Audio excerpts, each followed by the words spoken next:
Okay guys, today we're going to talk a little bit about correct husbandry and bearded dragons. You guys can see that these girls have plenty of room. I am cohabbing them. I know a lot of people say not to do that, but as you can see, I don't have any issues. Just pay attention to your animals. This is definitely not something you should attempt if you're not an expert keeper and you don't know what you're doing.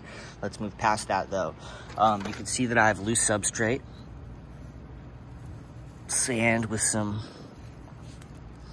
soil mix. They love loose substrate. I just wouldn't use loose substrate for a juvenile bearded dragon because they like to lick around and smell a lot. With your adult dragon, loose substrate is actually preferred.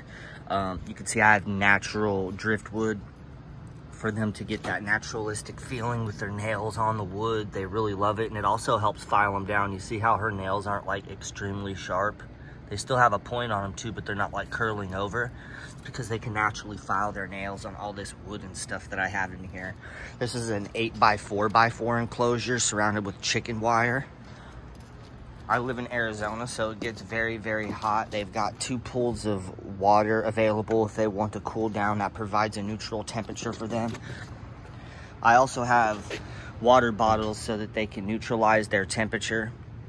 If it gets extremely hot, this gets them a little cooler than the pool does. And then I've also got them a basking rock. They all like to chill on that as well. I also have some bricks that can sustain heat just like this rock. Those stay warm overnight. Very, very good for them.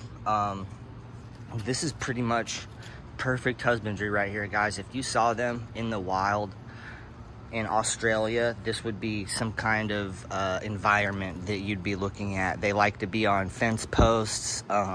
They don't really like, you know, a lot of foliage, but they will hide in a bush.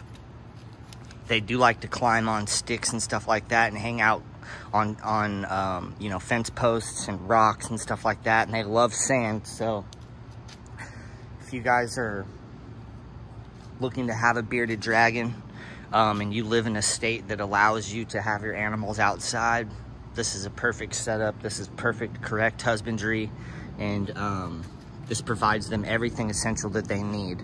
Some water to hydrate, a cool spot to, you know, bring their temperature down a little bit. They've got optimal basking areas where they can maximize their heat intake.